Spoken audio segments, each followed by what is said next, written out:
Assalamualaikum warahmatullahi wabarakatuh. Perkenalkan, nama saya Yeni Kusmita, NIM 211100502018. Di sini saya akan menjelaskan mengenai kemiskinan dan ketimpangan dalam pembangunan. Pembangunan nasional merupakan rangkaian upaya pembangunan yang berkesinambungan yang meliputi seluruh kehidupan masyarakat, bangsa, dan negara untuk melaksanakan tugas mewujudkan tujuan nasional yang termaktub dalam pembukaan Undang-Undang Dasar 1945, yaitu melindungi segenap bangsa dan seluruh tumpah darah Indonesia, memajukan kesejahteraan umum, mencerdaskan kehidupan bangsa, serta ikut melaksanakan ketertiban dunia yang berdasarkan kemerdekaan, perdamaian abadi, dan keadilan sosial. Tunjangan ekonomi atau ketimpangan antara kelompok masyarakat berpendapatan tinggi dan kelompok masyarakat berpenghasilan rendah, serta tingkat kemiskinan atau jumlah orang yang berada di bawah garis kemiskinan merupakan dua masalah besar di banyak negara berkembang, tidak terkecuali Indonesia. Kemiskinan adalah keadaan di mana terjadi ketidakmampuan untuk memenuhi kebutuhan dasar seperti makanan, pakaian, tempat berlindung, pendidikan, dan kesehatan. Kemiskinan dapat disebabkan oleh kelangkaan alat pemenuh kebutuhan dasar ataupun sulitnya akses terhadap pendidikan dan pekerjaan. Kemiskinan merupakan masalah global. Ukuran kemiskinan dibedakan menjadi dua, yaitu satu, kemiskinan absolut. Konsep kemiskinan pada umumnya selalu dikaitkan dengan pendapatan dan kebutuhan. Kebutuhan tersebut hanya terbatas pada kebutuhan pokok atau kebutuhan dasar. Kemiskinan dapat digolongkan dua bagian, yaitu kemiskinan untuk memenuhi kebutuhan dasar, yang kedua kemiskinan untuk memenuhi kebutuhan yang lebih tinggi. Yang kedua yaitu kemiskinan relatif. Menurut Kincait, yang kedua yaitu kemiskinan relatif. Kemiskinan relatif semakin besar ketimpang antara tingkat hidup orang kaya dan miskin, maka semakin besar jumlah penduduk yang selalu miskin, yakni dengan melihat hubungan antara populasi terhadap distribusi pendapatan. Ketimpangan pembangunan merupakan fenomena yang banyak terjadi dalam aspek perekonomian daerah. Hal tersebut dapat terjadi karena perbedaan kondisi demografi dan sumber daya alam pada daerah masing-masing. Oleh karena itu, daerah mempunyai kemampuan yang berbeda dalam mendorong proses pembangunan ekonomi. Setiap daerah memiliki wilayah maju dan wilayah terbelakang. Ada hakikatnya kesenjangan ekonomi atau ketimpangan dalam distribusi pendapatan antara kelompok masyarakat berpendapatan tinggi dan kelompok berpendapatan rendah, serta tingkat kemiskinan atau jumlah orang yang berada di bawah garis kemiskinan merupakan dua masalah besar di banyak negara sedang berkembang. Ketimpangan tidak dapat dimusnahkan, melainkan hanya bisa dikurangi sampai pada tingkat yang dapat diterima oleh suatu sistem sosial tertentu, agar keselarasan dalam sistem tersebut terpelihara dalam proses pertumbuhannya. Karenanya tidaklah mengherankan ketimpangan itu pastinya selalu ada, baik itu di negara miskin, negara berkembang, bahkan negara maju sekalipun. Hanya saja yang membedakan adalah seberapa besar tingkat ketimpangan yang terjadi pada masing-masing negara tersebut. Menurut beberapa tokoh mengenai kemiskinan, yang pertama menurut Amartya Sen, kemiskinan dapat ditanggulangi apabila hak-hak dasar dari kaum miskin ditegakkan.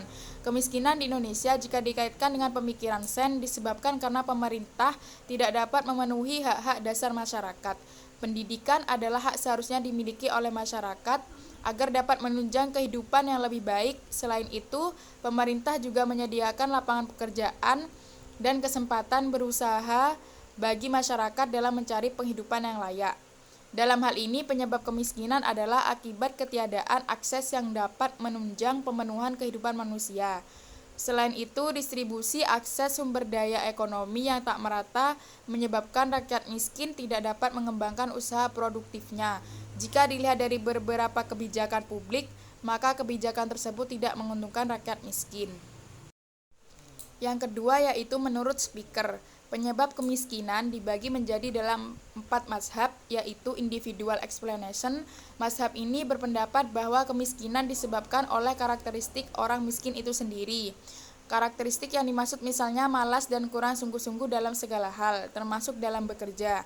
Mereka juga sering salah dalam memilih, termasuk dalam memilih sekolah, memilih pekerjaan, jalan hidup, tempat tinggal, dan lainnya. Yang kedua yaitu familiar explanation. yaitu mazhab ini berpendapat bahwa kemiskinan cenderung disebabkan oleh faktor keturunan. Dalam hal ini misalnya tingkat pendidikan orang tua yang rendah telah membawa ke dalam kemiskinan karena kurangnya skill yang dimiliki untuk bekerja di tempat yang layak. Akibatnya, sang orang tua juga tidak mampu memberikan pendidikan yang layak kepada anaknya sehingga pada akhirnya si anak juga jatuh kepada kemiskinan. Yang ketiga yaitu subcultural explanation, yaitu mazhab ini berpendapat bahwa kemiskinan disebabkan oleh kultur, kebiasaan, adat istiadat, atau akibat karakteristik perilaku lingkungan. Misalnya kebiasaan yang bekerja adalah kaum perempuan, kebiasaan yang enggan untuk bekerja keras dan menerima apa adanya, keyakinan bahwa mengabdi kepada para raja atau orang terhormat meski tidak diberi bayaran dan lainnya yang berakibat pada kemiskinan. Terkadang orang seperti ini justru tidak merasa miskin karena sudah terbiasa dan memang kulturnya yang sudah demikian. Yang keempat yaitu structural explanation. Mazhab ini berpendapat bahwa kemiskinan timbul akibat dari ketidakseimbangan perbedaan status yang dibuat oleh adat istiadat, kebijakan, dan aturan lain, menimbulkan perbedaan hak untuk bekerja, sekolah, dan lainnya, hingga menimbulkan kemiskinan di antara mereka yang statusnya rendah dan haknya terbatas. Selanjutnya yaitu sumber-sumber pembiayaan konvensional dan syariah. Sumber pembiayaan pembangunan konvensional secara umum penerimaan pemerintah dapat dibedakan antara penerimaan pajak dan penerimaan bukan pajak. Penerimaan bukan pajak seperti penerimaan pemerintah yang berasal dari pinjaman pemerintah baik dari negeri maupun luar negeri, penerimaan dari badan usaha milik pemerintah, penerimaan dari lelang dan sebagainya. Berdasarkan Undang-Undang Nomor 28 Tahun 2007, pajak diartikan sebagai kontribusi wajib kepada negara yang terutang oleh orang pribadi atau badan yang bersifat memaksa berdasarkan undang-undang dengan tidak mendapatkan imbalan secara langsung dan digunakan untuk keperluan negara bagi sebesar-besarnya kemakmuran rakyat. Salah satu pajak yang dipungut pemerintah adalah pajak penghasilan. Berdasarkan definisi pajak bahwa pembayar pajak tidak menerima manfaat secara langsung, pajak penghasilan yang diterima pemerintah tidak ditujukan langsung alokasi penggunaannya. Berbeda dengan retribusi yang merupakan pungutan pemerintah serta pembayar menerima jasa langsung dari apa yang dibayarkan tersebut. Misalnya pungutan parkir, pembayaran listrik, dan pembayaran air minum, dan sebagainya. Terdapat 3 konsep beban pajak yaitu insiden pajak absolut, insiden pajak anggaran berimbang, dan insiden pajak diferensial. Perbedaan ketiga komponen tersebut terletak pada pola pengeluaran pemerintah. Pemerintah dapat mengenakan berbagai jenis pajak dan perbedaan setiap jenis pajak tersebut dapat dibedakan karena adanya perbedaan pada titik pengenaan pajak. Kedua yaitu sumber pembiayaan syariah. Perkembangan ekonomi Islam mendorong sumber pembiayaan ikut mengalami perubahan. Salah satu yang mengalami perkembangan yang pesat adalah wakaf. Menjelaskan jenis dan benda yang bisa diwakafkan. Karena sifat wakaf yang fleksibel, wakaf dapat dibedakan berdasarkan jangka waktu. Pertama, wakaf uang abadi, yaitu wakaf yang diberikan bersifat selamanya atau permanen. Yang kedua yaitu wakaf temporer, yaitu wakaf yang diberikan bersifat tidak permanen dan memiliki durasi tertentu. Berdasarkan hal tersebut yang dinilai sebagai wakafnya adalah nilai produktivitas dari tanah wakaf dengan jangka waktu tertentu atau sementara. Wakaf tunai di Indonesia dimulai dengan keluarnya fatwa MUI yang memperbolehkan wakaf uang sebagai solusi meningkatkan produktivitas aset wakaf nasional. Fatwa ini kemudian diperkuat dengan diterbitnya Undang-Undang Nomor 41 Tahun 2004 tentang wakaf dan PP Nomor 42/2006 sebagai petunjuk pelaksanaan Undang-Undang tentang wakaf, di mana lebih lanjut dijelaskan bahwa uang termasuk bagian dari benda bergerak yang dapat diwakafkan.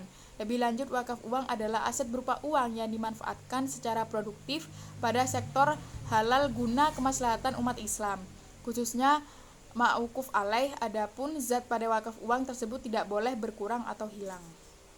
Selanjutnya yaitu struktur pembiayaan syariah pada zaman khalifah.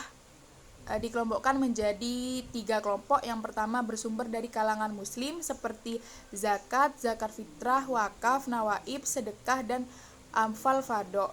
Yang kedua yaitu penerimaan yang bersumber dari kalangan non-muslim seperti jizyah, kharaj, dan us. Yang ketiga yaitu penerimaan dari sumber lain seperti ghanimah, fa'i, uang tebusan, hadiah dari pimpinan negara lain, dan pinjaman pemerintah baik dari kalangan muslim maupun non-muslim. Selanjutnya saya akan menjelaskan mengenai pengertian-pengertian pada sumber pembiayaan syariah. Yang pertama yaitu zakat. Zakat merupakan sumber keuangan utama negara dalam perspektif Islam. Hal ini tidak lepas dari sifat zakat yang merupakan kewajiban bagi muslim atau obligatory zakat sistem, sedangkan tugas negara adalah sebagai amil dalam mekanisme pengumpulannya. Yang kedua yaitu ghanimah, merupakan penerimaan negara yang didapatkan dari hasil rampasan peperangan. Distribusi hasil ghanimah secara khusus diatur langsung dalam Al-Quran Surat Al-Anfal ayat 41 terkait konteks perekonomian saat ini. Penerimaan ini boleh saja menggolongkan barang sitaan akibat pelanggaran hukum antar negara sebagai barang dikatakan ghanimah. Yang ketiga yaitu khums atau 1/5 bagian dari pendapatan ghanimah akibat ekspedisi militer yang dibenarkan oleh syariah dan kemudian oleh negara dapat digunakan sebagai biaya pembangunan. Yang keempat yaitu wakaf, di mana sekarang wakaf ini menjadi sebuah berita yang tren di kalangan negara, yaitu terutama negara Indonesia. Wakaf dari pandangan hukum syara berarti menahan harta yang mungkin diambil manfaatnya. Kepemilikan objek wakaf dikembalikan pada Allah SWT. Oleh karena itu, barang yang diwakafkan tidak boleh dihabiskan, diberikan atau dijual kepada pihak lain. Yang kelima yaitu jizyah, berasal dari kata jaza yang berarti kompensasi. Secara terminologi keuangan Islam, istilah tersebut merupakan pajak yang dibayar oleh kalangan non-muslim sebagai kompensasi atas fasilitas sosial ekonomi, layanan kesejahteraan, serta jaminan keamanan yang mereka terima dari negara Islam. Yang keenam yaitu kharaj, adalah pajak atas tanah yang dimiliki kalangan non-muslim di wilayah negara muslim. Tanah yang pemiliknya masuk Islam, maka tanah itu menjadi milik mereka dan dihitung sebagai tanah usyur, seperti tanah yang dikelola di kota Madinah dan Yaman. Selanjutnya yaitu usyur, adalah pajak yang dikenakan atas barang-barang dagangan yang masuk negara Islam atau datang dari negara Islam sendiri. Pajak ini berbentuk bea impor yang dikenakan pada semua pedagang, dibayar sekali dalam setahun dan hanya berlaku bagi barang yang nilainya lebih dari 200 dirham. Lalu nawaib adalah pajak umum yang dibebankan atas warga negara untuk menanggung kesejahteraan sosial atau kebutuhan dana untuk situasi darurat. Selanjutnya yaitu kafarah, merupakan denda yang dulu dikenakan kepada suami istri yang melakukan hubungan di siang hari pada bulan puasa atau Ramadan. Denda tersebut dimasukkan dalam pendapatan negara. Selanjutnya yaitu amwal fardho, adalah harta kaum muslimin yang meninggal tanpa meninggalkan ahli waris atau bisa pula bersumber dari kaum muslimin yang meninggalkan tanah kelahiran tanpa ada kabar berita maupun wasiat. Kekayaan orang yang meninggal tanpa ahli waris dialihkan ke baitul mal dan penguasa bebas menggunakannya untuk hal-hal yang dianggap tepat untuk kepentingan kaum muslimin. Mungkin itu saja yang bisa saya sampaikan, kurang lebihnya mohon maaf. Wassalamualaikum warahmatullahi wabarakatuh.